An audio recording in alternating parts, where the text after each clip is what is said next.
Hi parents, I just wanted to give you a quick update on our pause program here at school and fill you in on how it's been going and what it's all about.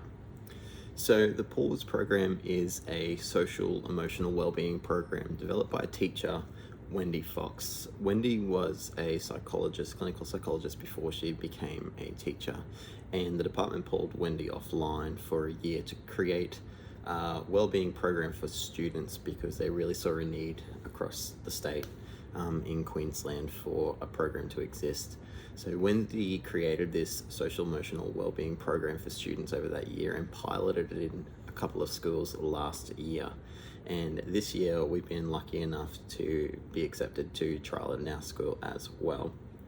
So the pause program, as mentioned, is a social emotional wellbeing program for students, but what Wendy really tried to target when she created this program was adding a fair bit of science into the program as well, so that students really understood what their bodies were doing when to make them feel certain things. So looking at the brain, what parts of the brain are activating and making me feel certain ways, to try and create an understanding for them so they just sort of have an idea of what's going on in their bodies. So we started the pause program in week 1 of this term, so we've covered 2 lessons so far. The first week was very much about learning those 3 key areas of the brain that we will be focusing on more as time goes on.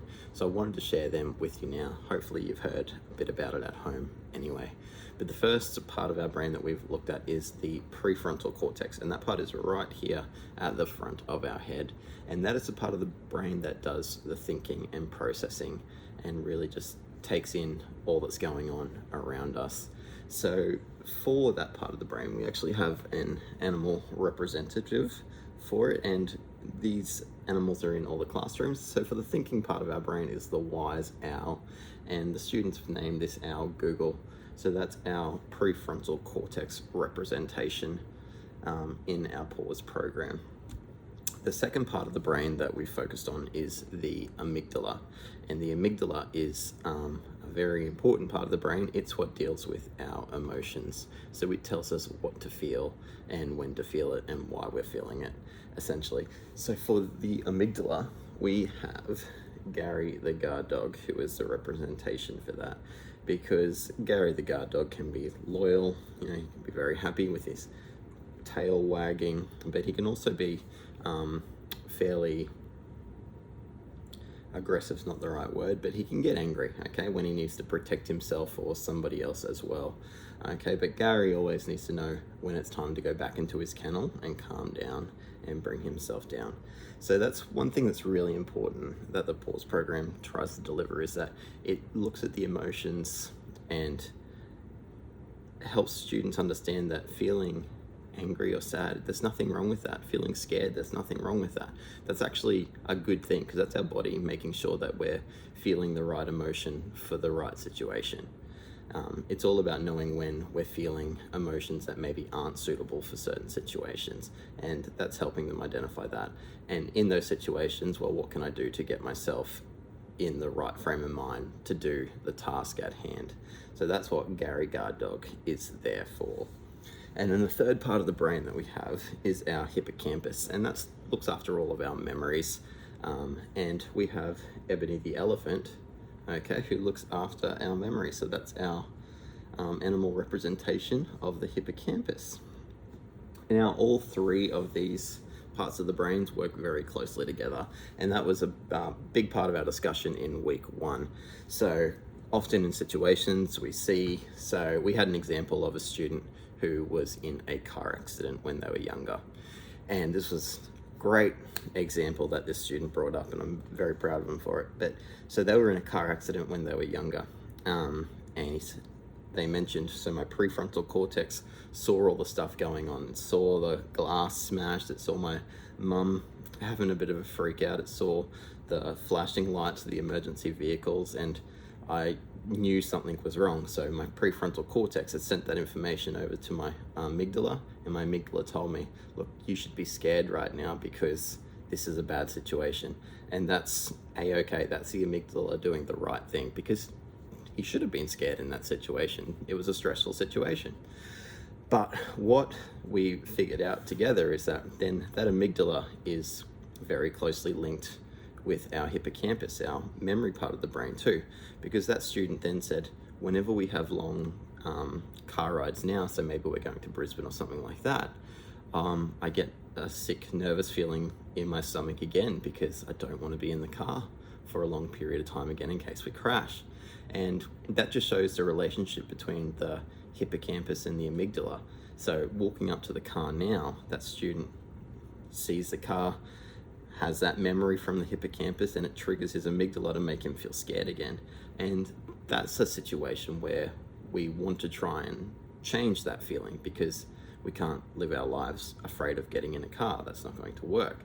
So that's just an example of where the pause program now will try to target that and help him see that it's a-okay that he's scared about it because there was a traumatic experience, but how can we work through that now and see that that's not the norm and try to change that frame of mind? And students can apply that to anything. We had another one of a stray dog running up towards a child at their home. They were scared, very similar. Now they're scared of dogs anytime they see them. So lots of different things like that.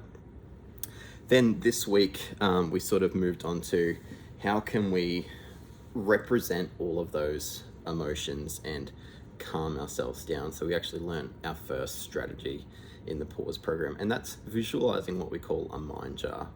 So the activity that we did with the students was we sort of went through all the emotions that we can feel waking up in the morning and getting ready for school, and some of them were happy. Happy was quite often, yeah, because I like coming to school to see my friends. Great. So we took an empty jar and we put some gold glitter in that to represent our happy or excited thoughts for the school day. Then someone said, well, I feel sad because, when I go to school sometimes or in the morning, that's when Dad leaves for work and he goes away for work for a week. So quite often I come to school feeling sad. So we took some blue glitter and put some in our mind jar here. And we went through some different emotions. We had scared or anxious was another one about coming to school, so we put some green in for that. We also had anger, so I've had a fight with my siblings or I've had a fight with mum and dad, so we put some red in there. And basically we ended up with a whole lot of different colors. And as I said, explained to the students, we looked at when we've got this jar that's full, if we're in a stressful situation, we've got all these thoughts going around, how can we come to school in a frame of mind to learn when all of those different things are going around like crazy? So the students actually went through and created a mind jar on paper of their own, and in a red pencil put down things that, make them personally quite mad or angry. They put in some things in blue that make them sad. They put in some things in yellow or gold that make them happy. And they actually created their own mind jar so they could identify those different feelings and what they might be when they're coming to school. But the first step in the pause program of how to sort of calm yourself in these situations is literally to pause. So when we pause, I'll see if I can show you that. Okay, all of those different colored emotions, they begin to settle. And once they've calmed and settled, then we can think clearly and we can move on with our day. So each class has a mind jar in them that we created yesterday, and they can go ahead and use that in their classrooms whenever they feel the need. So that's pretty much all I want to fill you in with today. So we're really trying to set this up as a whole school approach to student well-being, giving them some strategies that they can use to sort of set themselves up for success regardless of what they're feeling. And if they are feeling something in particular, that we really want them to know that there's nothing wrong with having certain feelings. It's how you respond to those feelings is what is going to set you up for success or lead you down a path you probably don't want to take. So some strategies that we learn in pause will work for some students, some won't, okay, but that's how everything goes. Students need to identify what works for them and really try to target that. But we are doing this across the whole school. Teachers are involved as well, so the language is used. We've got the same posters up in all the classrooms as well. So I'm really excited to see sort of where it's going to take about 20 weeks to deliver the program in full. So we should be sort of finishing up by the end of term 3, but where it leaves us, because there is a real need across not only our school but all schools for student wellbeing, and we really want the best for our students here, so we're going to put the time and energy in to do this right. If you have any questions, please feel free to email me. I'll attach the parent handbook to this video as well so that you can have a look at that.